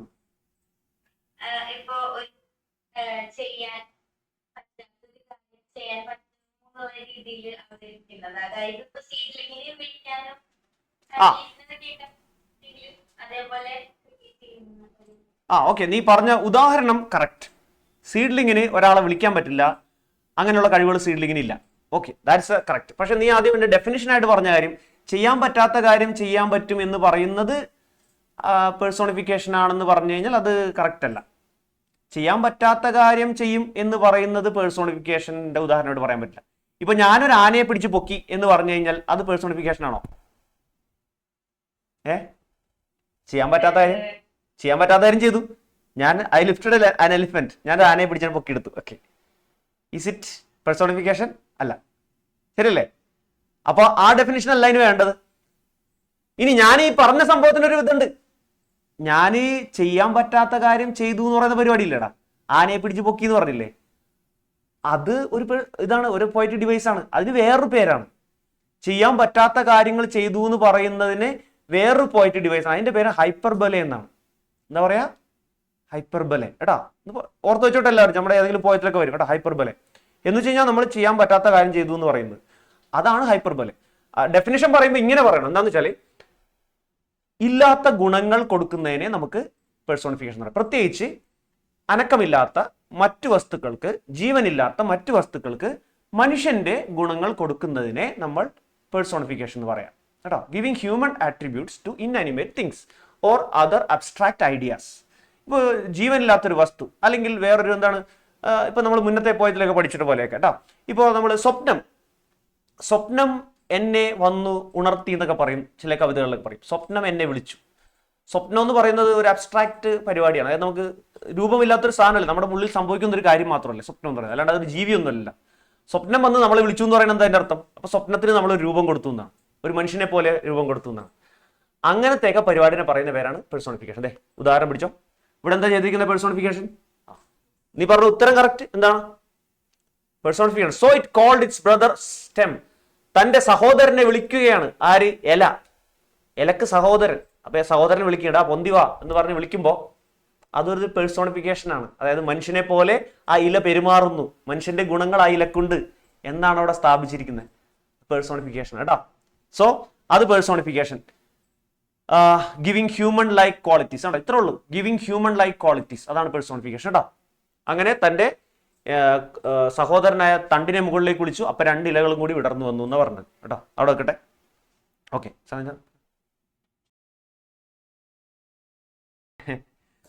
മക്കളെ നമുക്ക് അടുത്ത ലൈൻ പഠിക്കാം, വേഗം പഠിക്കാം, വാ. ഇത് തീർത്തിട്ട് തന്നെ ആരും ഒന്ന്. To be sure, the haste and hurry made the seedling sweat and pant, but almost before it knew it, it found itself a plant. ഇത്രയും പ്രവർത്തനമൊക്കെ ചെയ്ത് അത് പുറത്തേക്ക് വന്ന് ധൈര്യപൂർവ്വം വളർന്ന് വലുതായി കേട്ടാ. ഇത്ര ചെയ്തപ്പോഴേക്കും അത് വേർത്ത് കുളിച്ചു കേട്ടാ. ടു ബി ഷുവർ, ഉറപ്പായിട്ടും ദ ഹേസ്റ്റ് ആൻഡ് ഹറി, ആ തിടുക്കവും ആ ധൃതിയും കാരണം കേട്ടോ. ഹേസ്റ്റ് ആൻഡ് ഹറി എന്ന് പറഞ്ഞാൽ തിടുക്കവും ധൃതി കാരണം made the seedling sweat and pant. ആ സീഡ്ലിംഗ് നന്നായിട്ട് എന്താണ് കിതച്ചു പോയി. പാന്റ് ആവുക എന്ന് പറഞ്ഞാൽ കിതക്കുക, സ്വെറ്റ് എന്ന് പറഞ്ഞാൽ വേർത്ത് കുളിച്ചു കേട്ടോ. അപ്പൊ നല്ലോണം വർക്ക് ചെയ്തത്, കഷ്ടപ്പെട്ടു ഇങ്ങനെ പൊന്തി വരാനായിട്ട്. അപ്പൊ അത് കാരണം അവനൊന്ന് വേർത്ത് ഒന്ന് കിതച്ച് നിൽക്കുകയാണ്. പക്ഷേ അപ്പോഴാണ് ഒരു കാര്യം തിരിച്ചറിയുന്നത്, ഞാനൊരു പ്ലാന്റായി മാറിക്കഴിഞ്ഞു. But almost before it new it found it self A plant. അത് എന്തായാലും തിരിച്ചറിഞ്ഞെന്താണെന്നറിയോ, ഞാനൊരു പ്ലാന്റായി മാറിക്കഴിഞ്ഞു. അത് ഇത്രയും നാളത്തെ കഷ്ടപ്പാടും വർക്കിന്റെ ഒക്കെ ഫലമായിട്ട് ഒരു ചെടിയായി അത് മാറിക്കഴിഞ്ഞു എന്നുള്ളതാണ് കേട്ടോ. ദെൻ നമുക്ക് അവിടെ ഒരു കാര്യം കൂടി കൃത്യമായിട്ട് പിടിക്കാം. There is A tactile image is there and also there is alliteration. വീണ്ടും ഇവിടെ ഒരു ടാക്ടൈൽ ഇമേജ് എടുപ്പുണ്ട് കേട്ടോ. വിഷ്വൽ ഇമേജ് നിങ്ങൾക്ക് അറിയാലോ, കാണുന്ന കാര്യങ്ങൾ. ഓഡിറ്ററി ഇമേജ് എന്താണ്, കേൾക്കുന്ന കാര്യങ്ങൾ. എന്താണ് ടാക്ടൈൽ ഇമേജ്? അതിന്റെ അനുഭവം എവിടെ കിടക്കുന്നത് ഒന്ന് പറയാം ആരെങ്കിലും. റുക്കിയ പറയൂ, എന്താണ് ടാക്ടൈൽ ഇമേജ്, എവിടെ കിടക്കുന്നത്?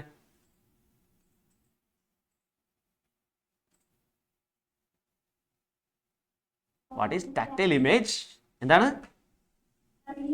അറിയില്ല. അപ്പൊ അറിയേണ്ട കാര്യങ്ങൾ അറിയണം കേട്ടാ. ഇതാ അറിവുള്ളവർ പറഞ്ഞു തരുമോ നോക്കട്ടെ. ആരാ? അൽഷ പറയ്, എന്താണ് ടാക്ടൈൽ ഇമേജ്? സാറേ ഒരു mute.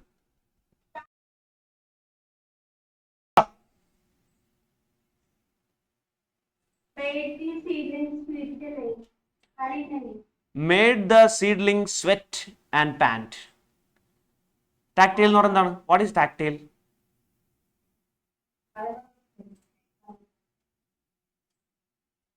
Tactile, what is tactile?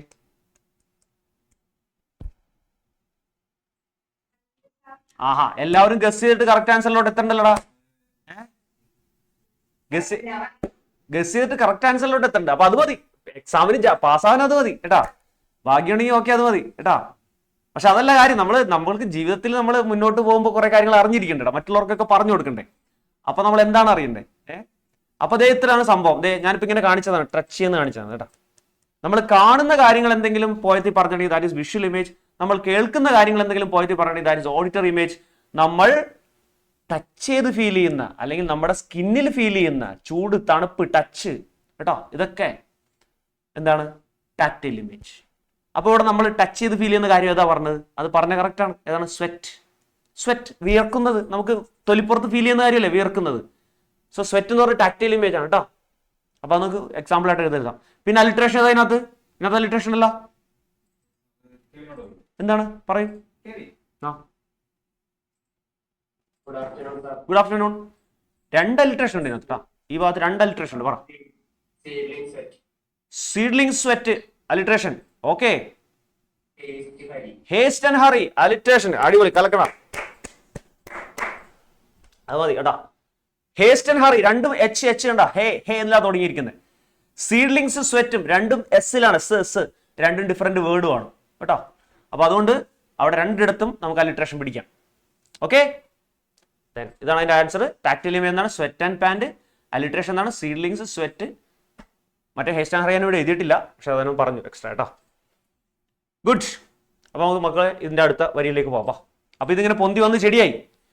The sunshine poured upon it, and the clouds they gave a shower, and the little plant kept growing till it found itself a flower. ഇവിടെ നല്ലൊരു എന്താ ആ ഒരു rhyme scheme കിടപ്പുണ്ടല്ലോ. നമ്മുടെ ABCB തന്നെയാണ് കിടക്കുന്നത് കണ്ടോ. ഇറ്റും growing തമ്മിൽ ബന്ധമൊന്നുമില്ല, പക്ഷേ ഷവറും ഫ്ലവറും തമ്മിൽ ബന്ധമുണ്ട്. സോ ABCB ആണ് നമുക്കിവിടെ കൊടുക്കാവുന്നത്. അപ്പൊ അതേ നോക്കി വേറെ സാധനം കിടക്കണം ഇവിടെ. പിടിച്ചോ.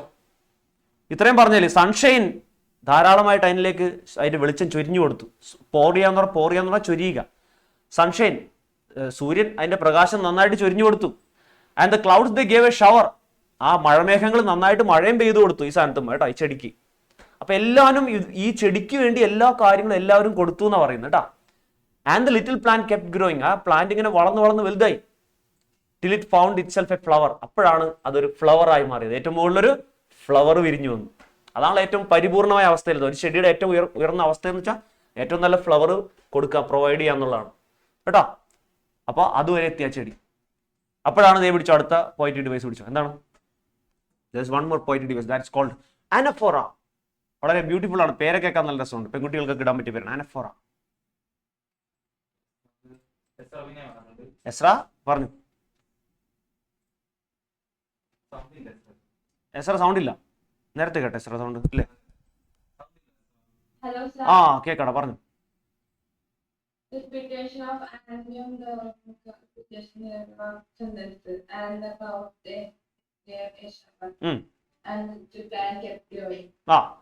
റിപ്പീറ്റേഷൻ. പക്ഷേ റിപ്പീറ്റേഷന്റെ പ്രത്യേകത കൂടി ഉണ്ടല്ലോ. എന്താണ്?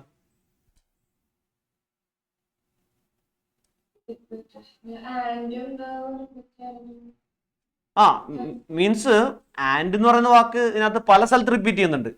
ഇപ്പൊ പോയി എടുത്ത് നോക്കിയാൽ തന്നെ ആൻഡ് എന്ന് പറഞ്ഞിട്ട് ഇതിനകത്ത് പല സ്ഥലത്ത് ആൻഡ് എന്ന് പറഞ്ഞു പോകുന്നുണ്ട്. പക്ഷെ ഇവിടെ അതിനെന്താ പ്രത്യേകത ഉള്ളത് ഈ രണ്ട് ലൈനില്?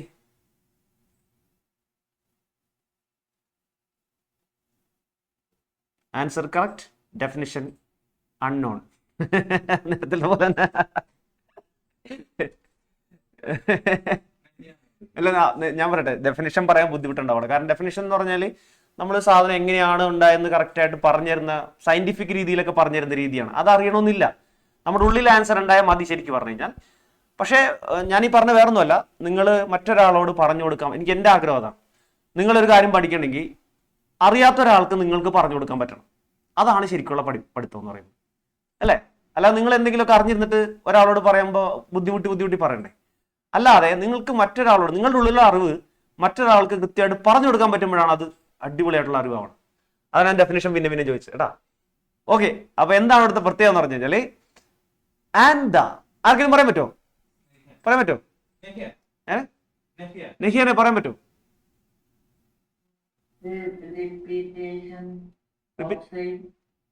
റിപ്പീറ്റേഷൻ ആണ്, ശരിയാണ്.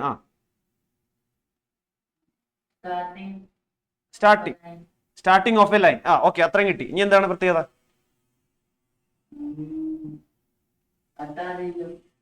ഓക്കെ, നീ പറഞ്ഞു വന്നപ്പോ എനിക്ക് ഏകദേശം കിട്ടി. നിനക്ക് അറിയാതെ കോൺസിക്യൂട്ടീവ് ലൈൻസ്.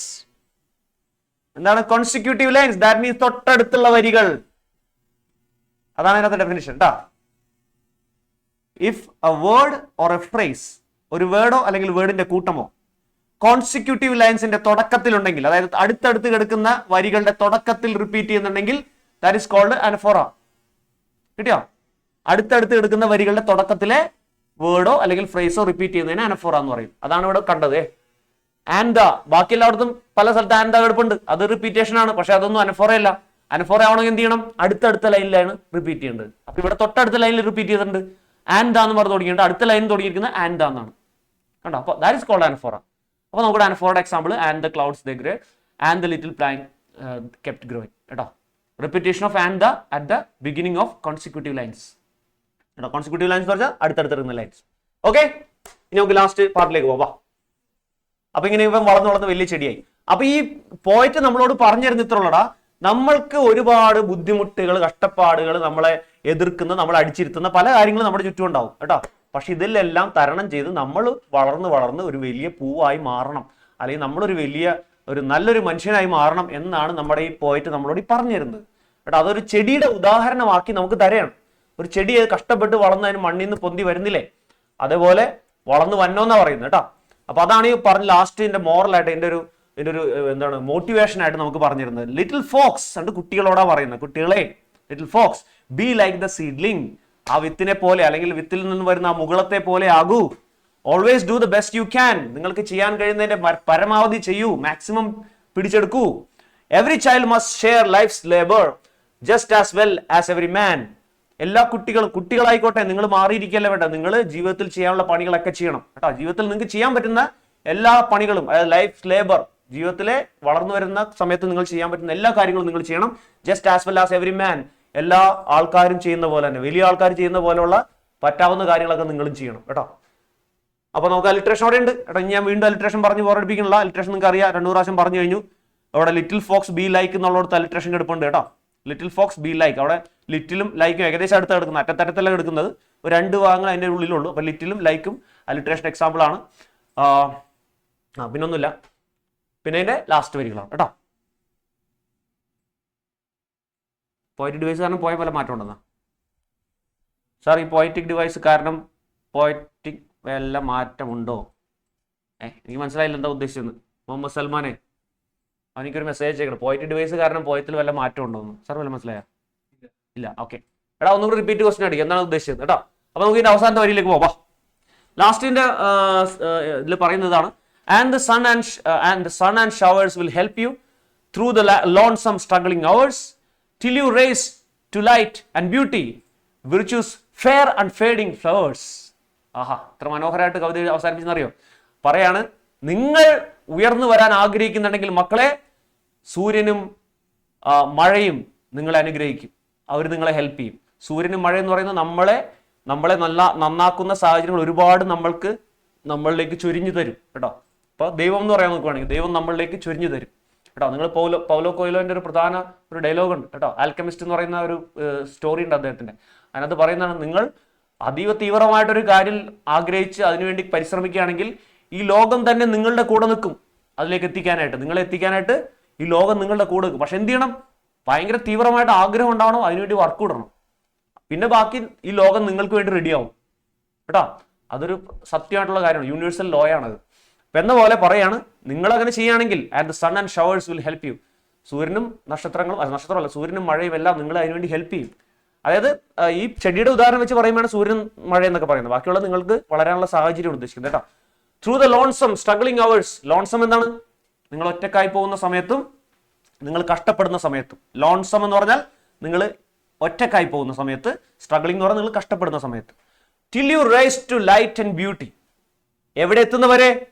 നിങ്ങൾ വളർന്ന് ലൈറ്റ് ആൻഡ് ബ്യൂട്ടിയിലേക്ക് എത്തുന്നവരെ. അതായത് ജീവിതത്തിലെ ഏറ്റവും നല്ല സമയങ്ങളിലേക്ക് നിങ്ങൾ എത്തുന്നത് വരെ. Virtues fair and fading flower ആയി നിങ്ങൾ മാറുന്നത് വരെ കേട്ടോ. വിർച്യൂ എന്ന് പറഞ്ഞാൽ നമ്മളുടെ ബെസ്റ്റ് ക്വാളിറ്റി എന്നൊക്കെ പറയാം കേട്ടോ. നമ്മുടെ ഏറ്റവും ഉയർന്ന ധാർമ്മികത എന്നൊക്കെ പറയാം കേട്ടോ.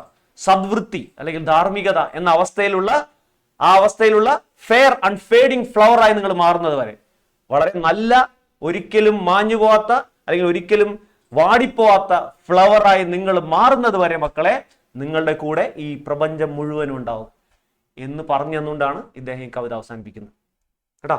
അപ്പൊ അതേപോലെ നല്ല മനുഷ്യരായി നിങ്ങൾ മാറണമെന്ന് നിങ്ങൾ ഉപദേശിക്കുന്ന, മോട്ടിവേറ്റ് ചെയ്യുന്ന ഒരു കവിതയാണ് മക്കളെ ഈ പറയുന്ന കവിത കേട്ടോ. ഓക്കെ, ഇനി അതിന്റെ കുറച്ച് ക്വസ്റ്റ്യൻ ആൻസേഴ്സ് ആണ്, നമുക്ക് വേഗം ഒന്ന് കാണിക്കാം സാർ. മക്കൾ ഇതിനകത്ത് ഒരു അപ്രീസിയേഷൻ വരുന്നുണ്ട് കേട്ടോ. അപ്പോൾ നിങ്ങൾക്ക് അവിടെ അപ്രീസിയേഷൻ എഴുതേണ്ട എങ്ങനെയാണെന്നുള്ളതിൻ്റെ ഒരു ടേബിൾ കൊടുത്തിട്ടുണ്ട് നിങ്ങളുടെ ടെക്സ്റ്റിലുണ്ട്. അപ്പോൾ ടേബിൾ നോക്കുക, അപ്രീസിയേഷൻ എഴുതേണ്ട രീതി. ഫസ്റ്റ് നിങ്ങൾ ആ പോയത്തിന്റെ ടൈറ്റിലിനെ പറ്റി പറയണം കേട്ടോ. Name of the poem or the title of your choice, അല്ലെങ്കിൽ നിങ്ങൾക്കൊരു ടൈറ്റിൽ കൊടുക്കുക, അത് വേണമെന്നില്ല, നിങ്ങൾ ആ പോയത്തിന്റെ ടൈറ്റിൽ പറഞ്ഞാൽ മതി കേട്ടോ.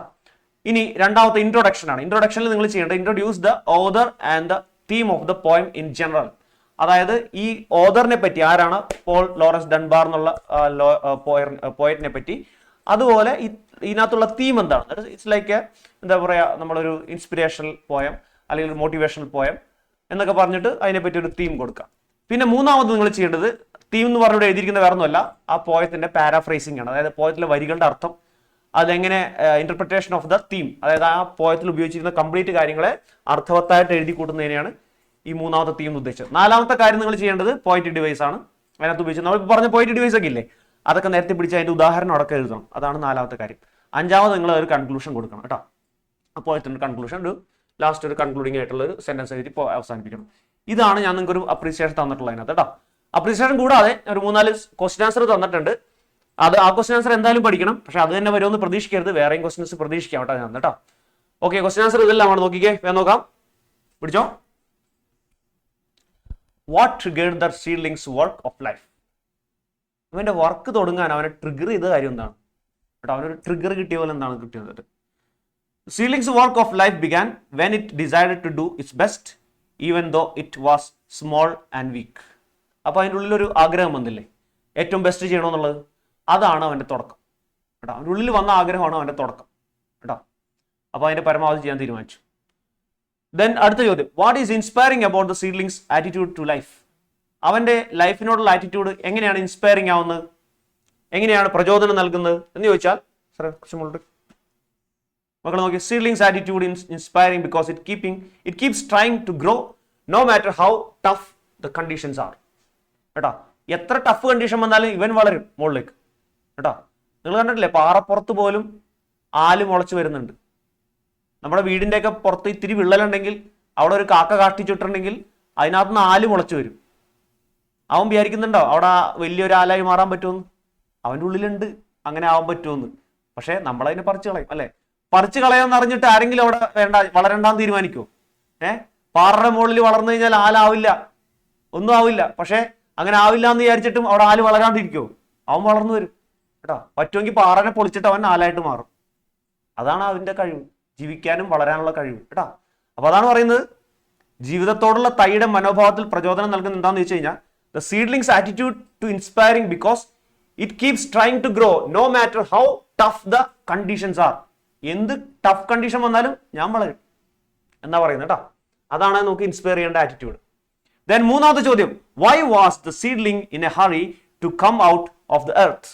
എന്തുകൊണ്ടാണ് അവൻ ഭൂമിയുടെ ഉള്ളിൽ നിന്ന് പൊളിച്ച് പുറത്തേക്ക് വരാത്ത ധൃതി കാണിക്കുന്നത് കേട്ടോ. അപ്പൊ അതിന് ഉത്തരം, the seedlings was in a hurry to come out because it wanted to reach the light and see the world around it. അപ്പോൾ ലൈറ്റിലേക്ക് ഉയരണം, ലോകം മുഴുവനായി കാണണം എന്നുള്ള ആഗ്രഹം കൊണ്ടാണ് അത് വേഗം പുറത്തേക്ക് വരാൻ തിടുക്കം കാണിക്കുന്നത് എന്ന് പറഞ്ഞത്. Okay, then how is the growth of the plant described in the poem? ഈ പോയത്തിൽ എങ്ങനെയാണ് ഗ്രോത്ത് പറഞ്ഞിരിക്കുന്നതിന്റെ? അപ്പൊ നമുക്ക് പറയാം, the poem shows the plants growth from small seedling to a flower with the help of sunlight and rain. അപ്പൊ ഇത് മഴയും വെയിലൊക്കെ കൊണ്ട് ഒരു വിത്തിൽ നിന്നും ഒരു പൂവായി മാറുന്നത് വരെയുള്ള അതിന്റെ വളർച്ചയാണ് പോയത്തിൽ കംപ്ലീറ്റ് കാണിക്കുന്നത്. എല്ലാം നമുക്ക് എഴുതേണ്ട ആവശ്യമില്ല. ഇതാണ് ഈ പോയത്തിന്റെ തീം എന്ന് കാണിക്കുന്നത് എന്ന് പറഞ്ഞാൽ മതി കേട്ടോ. അപ്പൊ 4 ക്വസ്റ്റ്യൻ അത്രേ ഉള്ളൂ കേട്ടോ അതിനകത്ത് പഠിക്കാനുള്ള. സറിഞ്ഞേണ്ട ക്വസ്റ്റ്യൻ ഇല്ല. വൺ മോർ ക്വസ്റ്റ്യൻ അല്ലേ? യെസ് മക്കളെ, ഒരു ക്വസ്റ്റ്യൻ കൂടി ഉണ്ട്, നോക്കിക്കോ. 5ാമത്തെ ക്വസ്റ്റ്യൻ വരാനുണ്ട്. പിന്നെ 6ാമത്തെ ഒരു എന്താണ് ലെറ്റ്സ് അപ്രീഷിയേറ്റ് ഇറ്റ് എന്ന് പറഞ്ഞ ക്വസ്റ്റ്യൻ ആണ് കേട്ടോ. So 5th question, what message does the seedling gives us?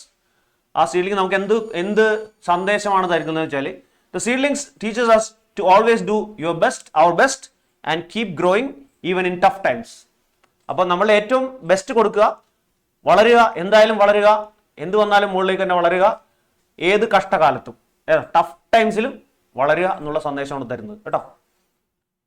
ഇതാണ് നമുക്ക് 5 ക്വസ്റ്റ്യൻ ആൻസർ അതിനകത്തുള്ളത്. പിന്നെ ഒരെണ്ണം ഉള്ളത്, write a paragraph on the importance of self motivation for success in life എന്നുള്ളതാണ് കേട്ടോ. അപ്പൊ അതൊന്ന് ജസ്റ്റ് വായിച്ചു നോക്കിയാൽ മതി. അതിന്റെ സെയിം മലയാളം ഞാൻ ഇവിടെ കൊടുത്തിട്ടുണ്ട്. Self motivation is a powerful force that drives individuals to overcome challenges and achieve their goals. നമ്മുടെ ഗോളിലേക്ക് എത്താനുള്ള ഒരു എന്താണ് പവർഫുൾ ഫോഴ്സ് ആണ് ശരിക്കും പറഞ്ഞാൽ സെൽഫ് മോട്ടിവേഷൻ എന്ന് പറയുന്നത്. നമ്മൾ സ്വയം മോട്ടിവേറ്റ് ചെയ്യാന്ന് പറഞ്ഞ സംഭവം ഉണ്ട് കേട്ടോ. അപ്പൊ ഇതേപോലെ like the seedlings in the Paul Lawrence Dunbar poem the seedlings which pushes itself out of darkness to reach the light. ഇതിന്റെ തുടക്കത്തിൽ സെൽഫ് മോട്ടിവേഷന്റെ എക്സാമ്പിൾ നമ്മൾ കാണുന്നത് കേട്ടോ. കാരണം അവൻ തന്നെ ഉള്ളിൽ തന്നെ പറയാണ്, എന്താണ്, വളരണം, ഉയരണം, ആരും പുറത്തുനിന്ന് പറഞ്ഞു തരുന്നില്ല, അവൻ്റെ ഉള്ളിൽ തന്നെ ആ സൗണ്ട് വരുന്നത്, ഉയരണം, മുകളിലേക്ക് വളരണം എന്നുള്ള ആ ഒരു ട്രിഗറിൽ ചെയ്തിട്ടാണ് അവൻ വളർന്നു വരുന്നത് കേട്ടോ. Strength to rise despite difficulties, അതായത് കഷ്ടകാലം ഉണ്ടായിട്ട് പോലും മുകളിലേക്ക് വരാനുള്ള സെൽഫ് മോട്ടിവേഷൻ ആണ് നമുക്ക് വേണ്ടതെന്ന് പറയുന്നത്. ഫോർ ഇൻസ്റ്റൻസ് ഇത് വേറൊരു ഇതുമായിട്ട് ബന്ധപ്പെട്ടിട്ടുണ്ട് കേട്ടോ. നമുക്ക് അടുത്ത ചാപ്റ്റർ പഠിക്കുമ്പോൾ ഒന്നുകൂടി പഠിക്കുന്നത് എന്തായാലും. ഓക്കെ, ഇത് അരുണാചലം മുരുകാനന്ദന്റെ കാര്യം കൂടി ഇതിനകത്ത് പറയുന്നുണ്ട്. പാഡ്മാൻ എന്ന് പറയുന്ന ഒരു സിനിമയും പിന്നെ ഫീനിക്സ് റൈസിംഗ് എന്ന് പറയുന്ന ചാപ്റ്റർ കൂടി എടുത്ത് കഴിഞ്ഞിട്ട് നമുക്ക് ഇതിനെ പറ്റി പറയാം കേട്ടോ. ഓക്കെ, അപ്പോൾ അതോടെ നിൽക്കട്ടെ. നമുക്ക് ആ ഒരു 5 ക്വസ്റ്റ്യൻ ആൻസർ പഠിക്കാം കേട്ടോ. നമ്മുടെ പോയത്തിന്റെ ക്വസ്റ്റ്യൻ ആൻസർ മാത്രം പഠിച്ചാൽ മതി. ദെൻ നമ്മുടെ ഞാൻ ഈ പറഞ്ഞ ഏറ്റവും താഴെ മോളോടെ അപ്രീസിയേഷൻ ഓഫ് ദ പോയം കേട്ടോ. നമ്മൾ കണ്ട അപ്രീസിയേഷന്റെ ആ ഒരു പാറ്റേൺ വെച്ചിട്ട്, ആ സ്ട്രക്ചർ വെച്ചിട്ട് തന്നെ ഇവിടെ പറഞ്ഞിരിക്കുന്ന അപ്രീസിയേഷൻ ആണിത്. The seedlings Paul Lawrence Dunbar is poem is about growth. ഉണ്ടോ, ഇയാളുടെ പേരൊക്കെ പറഞ്ഞിട്ടുണ്ട്, ആ പോയത്തിന്റെ തീമൊക്കെ പറഞ്ഞിട്ടുണ്ട്. Growth, hard work and perseverance, അതായത് വളർച്ചയും കഠിനാധ്വാനവും. പെർസിവറൻസ് എന്ന് പറഞ്ഞാൽ സ്ഥിരോത്സാഹം കേട്ടോ. ഡെയിലി ഒരേ കാര്യം തന്നെ ചെയ്തുകൊണ്ടിരിക്കുന്നതിന് നമ്മൾ വിളിക്കും പെർസിവറൻസ്, സ്ഥിരോത്സാഹം. Shows how small seed grows into beautiful flower, representing how effort and determination help us overcome challenges and reach our full potential. അപ്പോൾ ഇതിലേക്കൊക്കെ നമ്മൾ എത്തിക്കാൻ നമ്മുടെ കഠിനാധ്വാനമൊക്കെ എന്തോരം സഹായിക്കുമെന്നാണ് ഈ പോയം നമുക്ക് പഠിപ്പിച്ചു തരുന്നത് കേട്ടോ. എന്നിട്ട് ആ പോയത്തിന്റെ കഥ ഒരു പാരഗ്രാഫിൽ കംപ്ലീറ്റ് ഉണ്ട് കേട്ടോ. ഇതിൽ കംപ്ലീറ്റ് ആ പോയം എങ്ങനെ വളർന്ന്, ആ ചെടി എങ്ങനെ വളർന്നു എന്നുള്ള കാര്യം പറയണം. ദെൻ നെക്സ്റ്റ് അടുത്ത ഞാൻ പറഞ്ഞില്ല എന്താ അടുത്ത നമ്മൾ പാരഗ്രാഫിൽ എന്താ വേണ്ടത്, ആ പോയത്തിൽ ഉപയോഗിച്ചിരിക്കുന്ന പോയറ്റിക് ഡിവൈസുകൾ ഉദാഹരണ സഹിതം കേട്ടോ. പോയറ്റിക് ഡിവൈസുകളും വേണം, അതിന്റെ ഉദാഹരണവും ഇങ്ങനെ ഒരു ലൈനായിട്ട് കൊടുത്തിട്ടുണ്ട് കേട്ടോ. അപ്പോൾ ഈ പറയുന്ന അനഫോറയും വിഷ്വൽ ഇമേജുകളും അതുപോലെ ഓഡിറ്ററി ഇമേജും അലിട്രേഷനും ABCD എന്നുള്ള റൈം സ്കീമും ഇതൊക്കെ അതിനകത്ത് പറയണം കേട്ടോ. മെറ്റഫറും ഉണ്ടോ, അതിന് തന്നെ മെറ്റഫർ പറഞ്ഞിട്ടുണ്ട്. ഇതൊക്കെ അതിനകത്ത് അതിന്റെ ഉദാഹരണ സഹിതം പറയണം. ലാസ്റ്റ് പോയത്തിന് ഒരു the poem's message is relevant even today, reminding us to keep striving despite hardship. നമ്മൾ ഇപ്പോഴത്തെ കാലത്തും ഒരു അപ്ലിക്കബിൾ ആയിട്ടുള്ള കാര്യങ്ങൾ അയാൾ പറഞ്ഞു തന്നെ അല്ലേ, അതിന്റെ ഒരു മെസ്സേജും കൊടുത്ത് അത് അവസാനിപ്പിക്കാം കേട്ടോ. ഇതാണ് നമ്മുടെ പോയം ദ സീഡ്ലിങ്സ് എന്ന് പറയുന്നത് കേട്ടോ. ഓക്കെ, സോ നമ്മുടെ പോയം കഴിഞ്ഞിട്ടുണ്ടെങ്കിൽ നമുക്ക് അടുത്ത ആഴ്ച നമുക്ക് എന്ത് ചെയ്യാം, ഫീനിക്സ് റൈസിംഗ് എന്ന് പറയുന്നത് നമ്മുടെ അടുത്ത ഇത് പഠിക്കാം. അപ്പോൾ അതിനുമുമ്പ് നിങ്ങൾക്ക് വേണമെങ്കിൽ ആ സിനിമയൊക്കെ ഒന്ന് കാണാവുന്നതാണ്. എന്താണ്, അക്ഷയ് കുമാർ അഭിനയിച്ച പാഡ്മാൻ എന്ന് പറയുന്ന സിനിമയുണ്ട് കേട്ടോ. അത് അക്ഷയ് കുമാറിന്റെ ഭാര്യയാണ് എഴുതിയിരിക്കുന്നത്. അതിന്റെ കഥ ട്വിങ്കിൾ ഖന്നയല്ലേ, അക്ഷയ് കുമാറിന്റെ ഭാര്യയാണ് കേട്ടോ. അവരാണ് ഈ കഥ എഴുതിയിരിക്കുന്നത് തന്നെ. അപ്പോൾ പാഡ്മാൻ എന്ന് പറയുന്ന കഥ ഉണ്ടായത് ഇയാളുടെ, നിങ്ങൾക്ക് ഈ പഠിക്കാനുള്ള ചാപ്റ്ററിൽ നിന്നാണ്. നമ്മുടെ അരുണാചലം മുരുകാനന്ദന്റെ കഥയാണ് ഈ പറയുന്ന ഫീനിക്സ് റൈസസ് എന്ന് പറയുന്നത് കേട്ടോ. സാനിറ്ററി നാപ്കിനുകൾ സ്വന്തമായിട്ട് ചെലവ് കുറഞ്ഞ രീതിയിൽ നിർമ്മിച്ചെടുത്ത ആളുടെ ഒരു കഥയാണ് കേട്ടോ. ഇന്ത്യയിലെ ഗ്രാമങ്ങളിൽ ജീവിക്കുന്ന പാവപ്പെട്ട സ്ത്രീകൾക്ക് വേണ്ടിയിട്ട്. സോ അത് നമുക്ക് അടുത്ത ആഴ്ച പഠിക്കാം. ഓക്കെ, അപ്പോൾ നമുക്ക് ഇന്നത്തെ